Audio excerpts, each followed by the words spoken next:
आज हम पढ़ेंगे एरिया फंक्शन।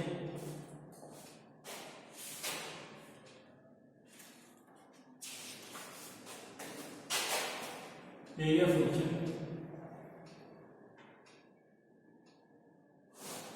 होता है क्या है, मैंने आपको बताया था। जब भी हमारे पास इस टाइप का डेफिनेट इंटीग्रल हो गई a to b f of x dx, इसको रिप्रेजेंट करते हैं। ये किसको रिप्रेजेंट करता है? एरिया इंक्रीज करो y is equal to f of x, पहले coordinate plane x dash origin, और ये करो y is equal to f of x, इसके नीचे इन लिमिट्स इन लाइन के बीच में a to b और एक्सिस का वही एरिया को रिप्रेजेंट करता है। ठीक है, अब मान लो हमारे पास क्या है, एक वेरिएबल, इसको मैं यहाँ पे डिवाइड करता हूँ, लाइन ड्रा करता हूँ। ये वेरिएबल x को रिप्रेजेंट कर रही है, लाइन को रिप्रेजेंट कर रही है, वेरिएबल x को रिप्रेजेंट कर। उस केस में जो ये एरिया है, अब ये तो चेंज होता रहेगा, x की वैल्यू चेंज होती रहेगी। तो इस केस में जो ये एरिया, इसको मैं क्या किससे रिप्रेजेंट करूँगा? ये x से रिप्रेजेंट करूँगा, और ये किसके बराबर होगी? एरिया फंक्शन कहलाएगी। एरिया फंक्शन को हम ax से रिप्रेजेंट करेंगे, और ये किसके बराबर होता है? ये होता है lower limit a to upper limit, क्या है इसमें? x f of x with respect to dx, इसको क्या बोलते हैं? Area function. तो फिर उसके बाद थ्योरम है हमारे पास, fundamental theorem of integral calculus. इसके लिए इसमें नेक्स्ट एक्सरसाइज पढ़नी है, fundamental theorem of integral calculus. Integral calculus की फंडामेंटल थ्योरम पढ़ते हैं। इस थ्योरम में क्या बताया गया है? कंसेप्ट है a to b f of x dx, ये डेफिनेट इंटीग्रल किसके बराबर होता है? ये आएगा, मान लो इसका हम इंटीग्रेट करें, इसका इंटीग्रल निकला f of x with in the limits a to b। ये f(x) क्या है इसमें? ये इसका इंटीग्रल। तो हमने सिंपली क्या करना, डेफिनेट इंटीग्रल को इंटीग्रेट करके लिख देना है लिमिट्स a to b, और आगे इसकी वैल्यू किसके बराबर आएगी? Is equal to f of इस x की जगह पहले अपर लिमिट पुट करो, और फिर f ऑफ इस x की जगह लोअर लिमिट पुट करो, f of b minus f of a के बराबर। और ये जो हमारे पास कांस्टेंट वैल्यू होगी, तो ये इसकी डेफिनेट इंटीग्रल का एरिया निकल एरिया। मैंने बताया था आपको, ये इसको रिप्रेजेंट करता है, एरिया को रिप्रेजेंट करता है। तो ये हमारे पास फंडामेंटल। नेक्स्ट देखो, इसी बेस पे एक्सरसाइज। अब एक्सरसाइज में लिमिट आप हमसे नहीं करना है, इस थ्योरम को यूज करके हमें डेफिनेट इंटीग्रल्स को सॉल्व करना है। जैसे पहला क्वेश्चन दिया गया है एक्सरसाइज 7.9, x plus 1 को इंटीग्रेट करना है with in the limits -1 to 1। x plus 1 की इंटीग्रेशन -1 to 1 हमने देखी है।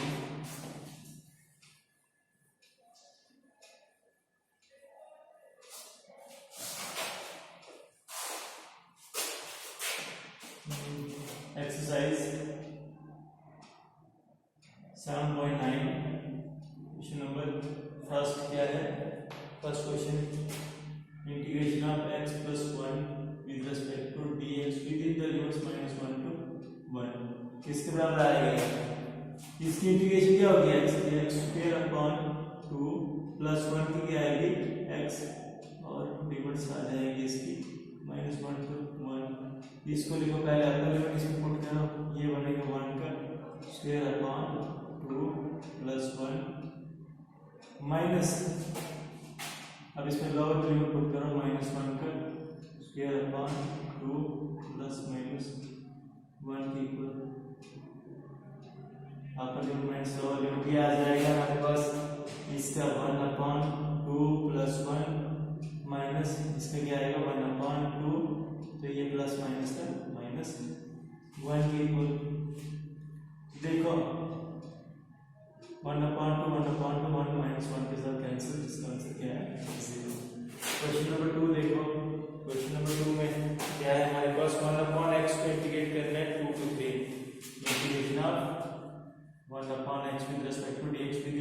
-2 to 3।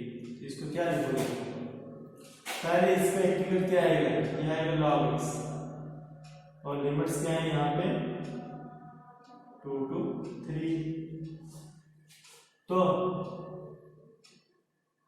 Which is equal to ये आ जाएगा, यहाँ पे अपर लिमिट पुट करो, ये बनेगा log x की जगह log 3 और फिर माइनस log ऑफ x की जगह लोअर लिमिट पुट करो log 3 माइनस log 2, ये किसके बराबर बनेगा?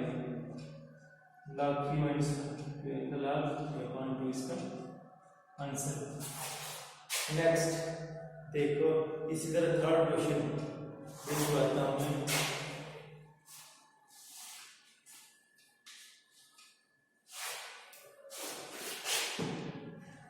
क्वेश्चन नंबर थर्ड 1 to 2 और 4x cube minus 5x square 4x cube minus 5x square plus 6x plus 9 plus 6x plus 9 with respect to dx किसके बराबर आएगा? ये आएगा, इसमें इनको करो इंटीग्रेट करो, इसकी क्या आएगी 4x क्यूब की 4x की power 4 upon 4 integration 5x square की क्या आएगी माइनस 5 इंटू एक्स स्क्वायर की क्या आएगी क्यूब अपॉन 3। फिर आगे क्या आएगा 6x की आएगी प्लस 6x स्क्वायर अपॉन 2 और 9 की आएगी 9x और इसमें लिमिट्स यूज करो 1 to 2। यहाँ से क्या है? नेक्स्ट देखो यहाँ से 4 4 कैंसिल x की पावर 4 माइनस 5 अपॉन 3x का क्यूब, आगे इससे कैंसिल होगा तो 3x स्क्वायर प्लस 9x और 1 to 2। नेक्स्ट इसका हम लिखेंगे, अब देखो इसमें लिमिट्स अप्लाई करते हैं, अपर लिमिट पुट करो पहले 2 की पावर 4 माइनस 5 अपॉन 3 एक्स की जगह 2 का क्यूब प्लस 3 इंटू 2 का स्क्वायर प्लस 9 इंटू 2 यहाँ पर लिमिट माइनस लोअर लिमिट इसको पुट करो तो ये आ जाएगा 1 की पावर 4 माइनस 5 अपॉन 3 इंटू 1 का क्यूब प्लस 3 इंटू 1 का square plus 9 into 1 which is equal to 2 की पावर 4 कितना होता है 16। यहाँ से क्या आएगा 2 का क्यूब 8 8 5 से 40 अपॉन 3। यहाँ से क्या आएगा 2 का स्क्वायर 4 से प्लस 12 और यहाँ से क्या आएगा 18 9 2 से 18। यहाँ भी स्मॉल में दिया आएगा 1 की पावर 4 1 ही आता है प्लस माइनस माइनस भी माइनस माइनस प्लस हो गया, ये बनेगा 5 अपॉन 3 के इक्वल। यहाँ भी प्लस माइनस का फिर से माइनस 3 प्लस माइनस का माइनस 9। इनको सिंप्लीफाई करो, ये आ जाएगा हमारे पास 16 प्लस 12 कितना आएगा 16 प्लस 12 इज 28 28 प्लस 8 कितना आता है 44 44 में से 1 गया तो 43 3 गया तो कितना आएगा 40 और 9 गया तो पीछे कितना आएगा 40 में से 9 गया तो 31 माइनस 40 अपॉन 3 प्लस 5 अपॉन 3 इसके बराबर आएगा 3 is the LCM this becomes 93 minus 40 plus 5 ये इसके बराबर आएगा 93 में 5 ऐड किया तो 98 में से 40 को माइनस करें तो कितना आएगा 98 minus 40 is equal to 58 upon 30 का आंसर। नेक्स्ट देखो 4th और 5th क्वेश्चन में से क्वेश्चन सॉल्व करता हूं मैं।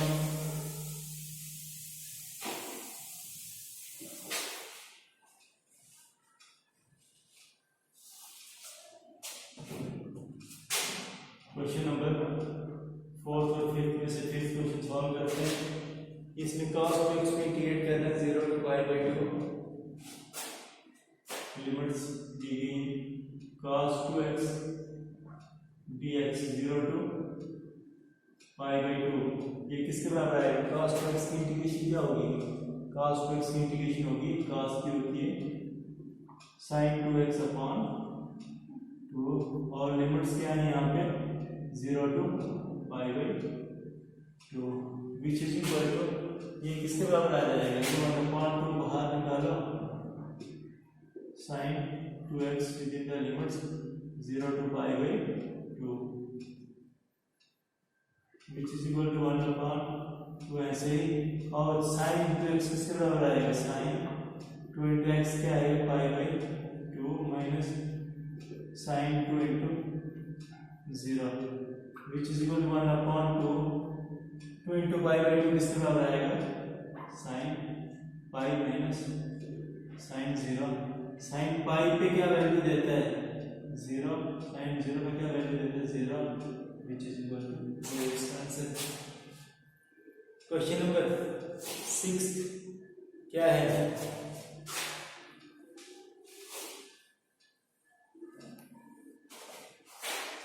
क्वेश्चन नंबर 6 में इंटीग्रेट किया e की पावर x एक्सपोनेंशियल फंक्शन की integration with in the limits 4 to 5, ये आ जाएगी। इसकी लिमिट क्या होती है विद रिस्पेक्ट टू dx? इसकी इंटीग्रेशन ex ही आएगी, लिमिट्स क्या है? 4 to 5, which is equal to, ये किसके बराबर आएगा? e की पावर 5 माइनस e की पावर 4, ये करके रख दो। नेक्स्ट क्वेश्चन नंबर 7 और 8 में से क्वेश्चन सॉल्व करते हैं। क्वेश्चन नंबर 8 निकालता हूँ। 8 में क्या इंटीग्रेशन किसकी करनी है? कोसेक x, और लिमिट है 5/6 to 5/4 dx, 5/6 to 5/4, which is equal to cosec की क्या आएगी? कोसेक की इंटीग्रेशन क्या होती है? कोसेक x की इंटीग्रेशन यहाँ पे लिखो, इसकी होती है log ऑफ, कोसेक x की इंटीग्रेशन हमने पढ़ी थी log of cosec x minus cot x होती है। आई थिंक ये देखना पड़ेगा, ये आपको प्रूव करने के लिए भी आपको ये क्वेश्चन था, कुछ tan x वाली थी, ये कॉट सेक और कोसेक। कोसेक की होती है log of cosec x minus cot x का मॉड, याद आएगा log of cosec x minus cot x का मॉड, और within the limits 5/6 to 5/4। तो देखो यहाँ पे log ऐसे ही मॉड cos x की जगह cos π/4 minus cot π/4 minus log of mod of cos cosec, cos नहीं है, this is cosec, cosec π/4 π/6 π/4 minus cot π/5, sorry यहाँ 4 आएगी, π/6 माइनस π/6, इसके बराबर। इसको आगे देखो, ये आ जाएगा log mod ऑफ कोसेक π/4 की वैल्यू क्या कितनी आती है? sin π/1 अपॉन √2 होता है, कोसेक कितना आएगा?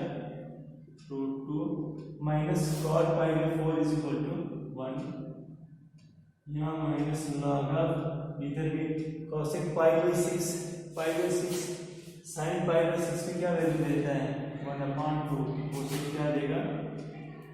2, और cot π/6 पे क्या वैल्यू देगा? π/6, दैट इज 30 डिग्री पे tan होता है, 1/√3 से जाएगा √3 इक्वल, इसकी प्रॉपर्टी यूज करो, which is equal to log of √2 minus 1/2 minus √3 का होल मॉड इसका आंसर।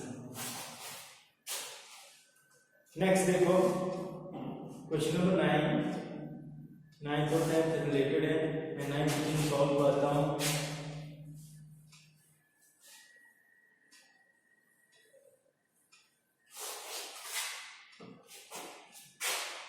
क्वेश्चन नंबर 9 इंटीग्रेशन है 1/√2 root of 1 minus x square with respect to dx, और लिमिट्स क्या है इसमें 0 to 1,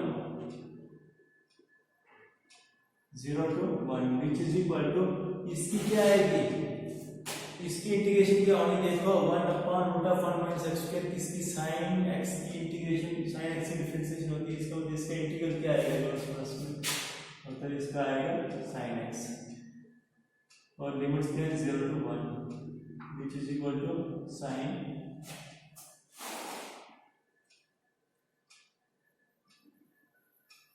sign 0 minus sine 1 minus sine 0, sine 1 का देता value sine inverse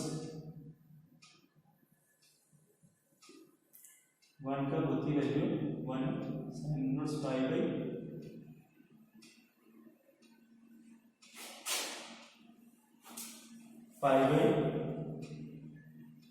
2 पे, साइन इनवर्स पाई बाई 2 पे 1 वैल्यू देता है, और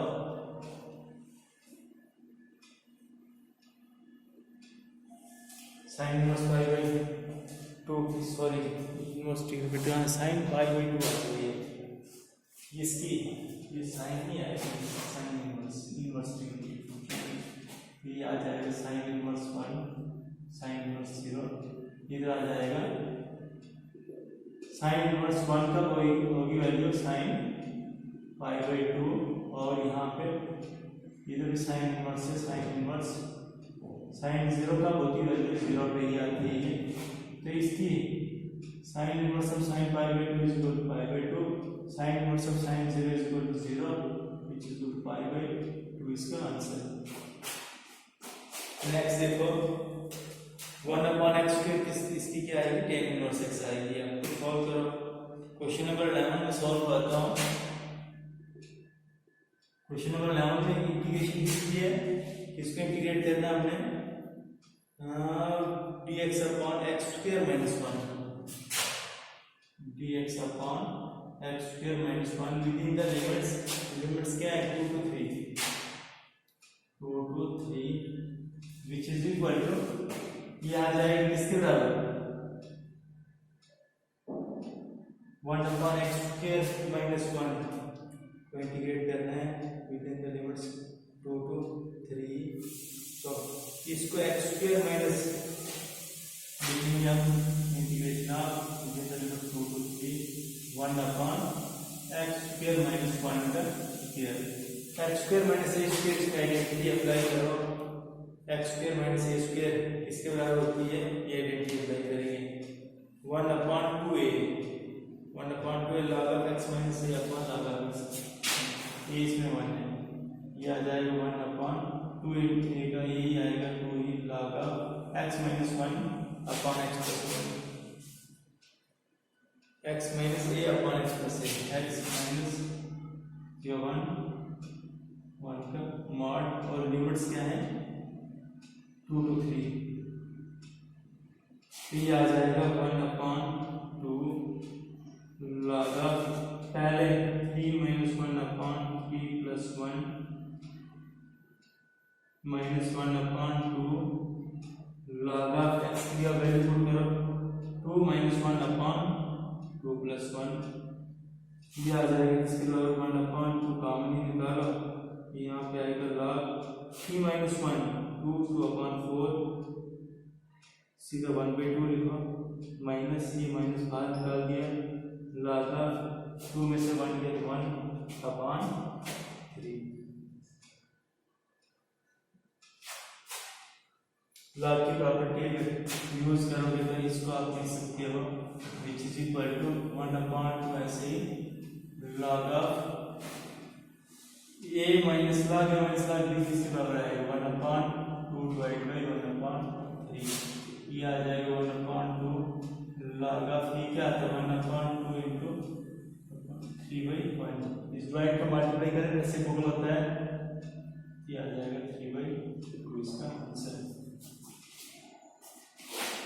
नेक्स्ट देखो क्वेश्चन नंबर 12 में cos square x dx 0 to pi by 2,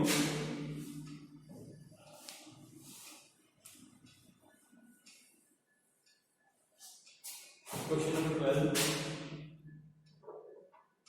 integration of cos square x dx 0 to pi by 2 which is equal to, किसके बराबर आएगा, cos square x to x, या आएगा 1 प्लस cos 2x अपॉन 2, इसकी integration, इसकी sorry integration नहीं, ये trigonometric identity, cos square x का ये formula 0 to pi by 2 dx, यहाँ पे 1/2 कॉमन निकाला, पीछे आएगा 1 प्लस cos 2x को इंटीग्रेट कर dx within the limit 0 to pi by 2, ये आ जाएगा 1/2 ऐसे ही, और इस 1 की इंटीग्रेशन आएगी x, cos 2x की क्या आएगी, cos की होती है sin 2x अपॉन 2 और 0 to pi by 2 लिमिट, पहले इसमें अपर लिमिट यूज करो 1/2 ऐसे ही बाद, तब इधर अपर लिमिट यूज करें pi by 2 माइनस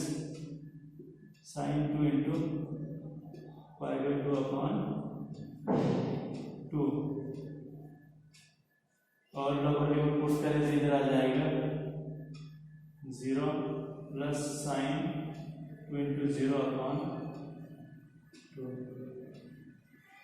ये विच इज इक्वल टू 1/2, ऐसे ही pi by 2 minus sin 2 into pi by 2 cancel हो गया, sin pi अपॉन 2 माइनस से आगे वाला पार्ट 0 हो जाएगा, which is equal to 1/2 into pi by 2, और ये sin pi का वैल्यू क्या देता है 0/2, ये भी 0 हो गया, तो ये सब 0 बन जाएगा, 1/2 into pi is equal to pi by 4 इसका आंसर।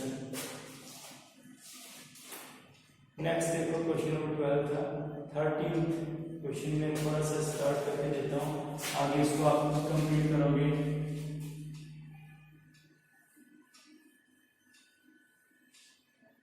क्वेश्चन नंबर 13, इंटीग्रेशन किसकी है यहाँ पे, x upon x square plus 1, x upon x square plus 1 dx, और लिमिट्स क्या है यहाँ पे 2 to 3,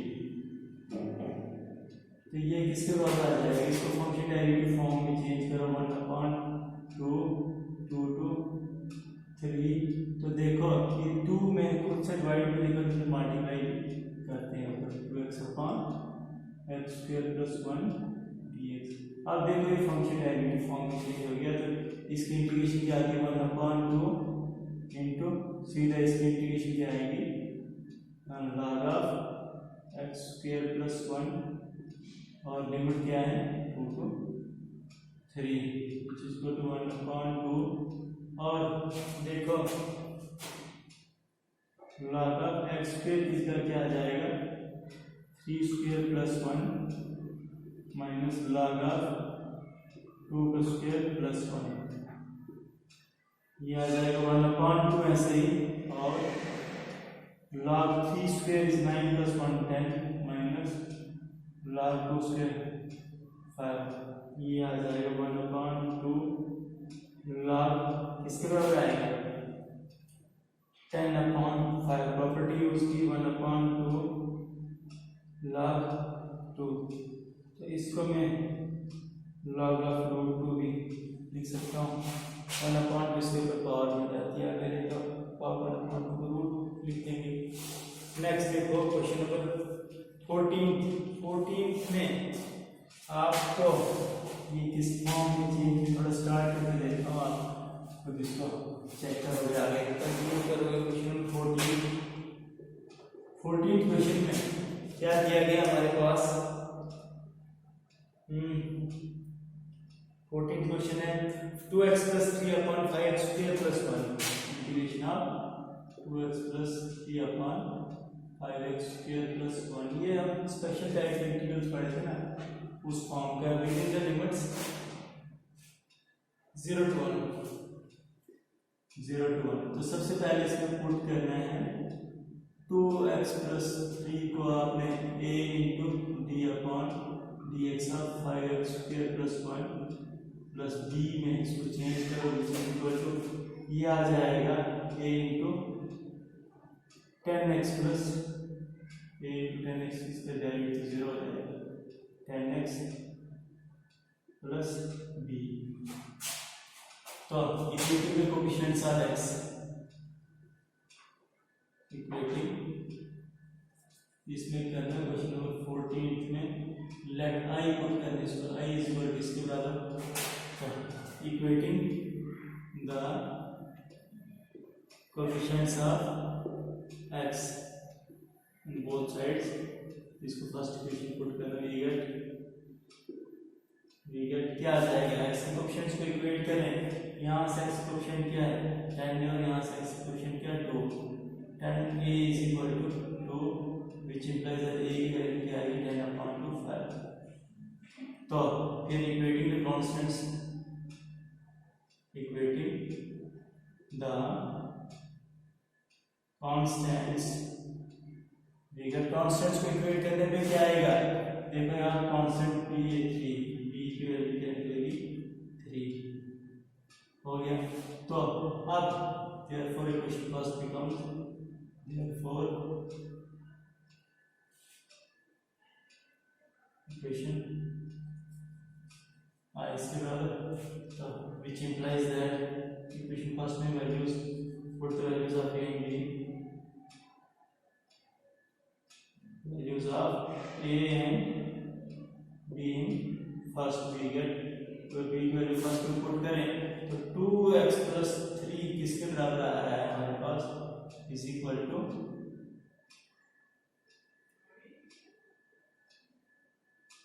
2x प्लस ये किसके बराबर आ रहा है a into 10x plus b,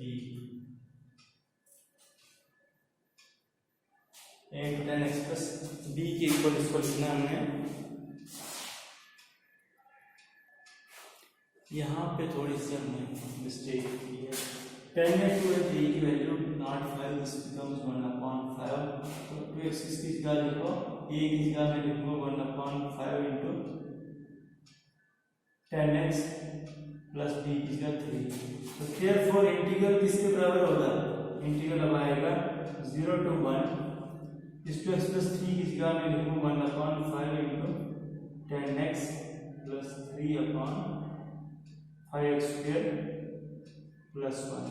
इसके दो अलग अलग इंटीग्रल्स बनाओ विच इज इक्वल टू ये आ जाएगा, इसी को आप बना सकते हो 1/5 कॉमन निकाल के 0 to 1 10x upon 5x square plus 1 dx, और दूसरा इस 3 से अलग बनाओ, 3 कॉमन निकाल के ये बनेगा 3 का भी होल अपॉन है 3 कॉमन निकाला 0 to 1 लिमिट ऐसे 1/5x स्क्वायर प्लस 1 dx, और इसको आप लिखोगे इसके equal which is equal to 1/5 into इसको इंटीग्रल I1 और दूसरा इंटीग्रल I2। बस इनको स्पेशल टाइप के इंटीग्रल्स में जैसे आपने पढ़ा था इनको पहले इंडेफिनिट इंटीग्रल्स I1 I2 को इंटीग्रेट करो, इसका स्पेशल इंटीग्रल बनाना और ये फंक्शन डेरिवेटिव फॉर्म में, फिर इनकी वैल्यूज इसमें फर्स्ट इक्वेशन पुट करना, फर्स्ट नहीं सेकंड इक्वेशन पुट करती है, और थोड़ा सा लंबा है सिंपल क्वेश्चन। 14 था क्वेश्चन नंबर 15 में आपने इसको बाय पार्ट्स इंटीग्रेट करना है, बाय पार्ट्स भी इंटीग्रेट कर सकते हैं, सब्स्टिट्यूशन भी कर सकते हो। सब्स्टिट्यूशन चलो मैं आगे वाले टॉपिक में आपको कल बताऊंगा कि कैसे सब्स्टिट्यूशन निकलेगा। ये 16 क्वेश्चन देखो, इसमें ये रैशनल फंक्शन है, रैशनल फंक्शन है तो इसमें न्यूमरेटर को डिनोमिनेटर से डिवाइड करो और फिर उसके बाद में इसको जो प्रॉपर फॉर्म में चेंज, प्रॉपर है प्रॉपर फॉर्म में चेंज करके इसके पार्शियल फ्रैक्शन बनाना है। नेक्स्ट देखो क्वेश्चन नंबर 17, ये तो सिंपल है, इसमें ये तीनों के अलग अलग इंटीग्रेट करके इसमें डेफिनेट इंटीग्रल की लोअर लिमिट माइनस अपर माइनस लोअर पुट करो। क्वेश्चन नंबर 18 में आइडेंटिटी अप्लाई करनी है, इसमें sin square x upon 2 cos square x upon 2 किसके बराबर होता है cos x के बराबर, ये ट्रिग्नोमेट्रिक आइडेंटिटी और cos x को इंटीग्रेट करके ये सिंपल और ये भी सिंपल है। 19th क्वेश्चन में आप इसके पार्शियल फ्रैक्शन भी बना सकते हो या जैसे हमने सेम एज क्वेश्चन नंबर 14 भी सॉल्व कर सकते हो। और क्वेश्चन नंबर 20 में भी दो अलग अलग इंटीग्रल्स रखना, पहले वाले को बाई पार्ट्स इंटीग्रेट करना और दूसरे वाले की इंटीग्रेशन को नॉर्मली होगी। इसकी साइन साइन पाई बाई 4, तो इसमें कांस्टेंट है, तो x की इंटीग्रेशन क्या है, x स्क्वायर अपॉन 2। बाकी मल्टीपल चॉइस क्वेश्चन को देखोगे। नेक्स्ट हम पढ़ेंगे evaluation of definite integrals by substitution method. Substitution method से डेफिनेट इंटीग्रल्स को कल पढ़ेंगे।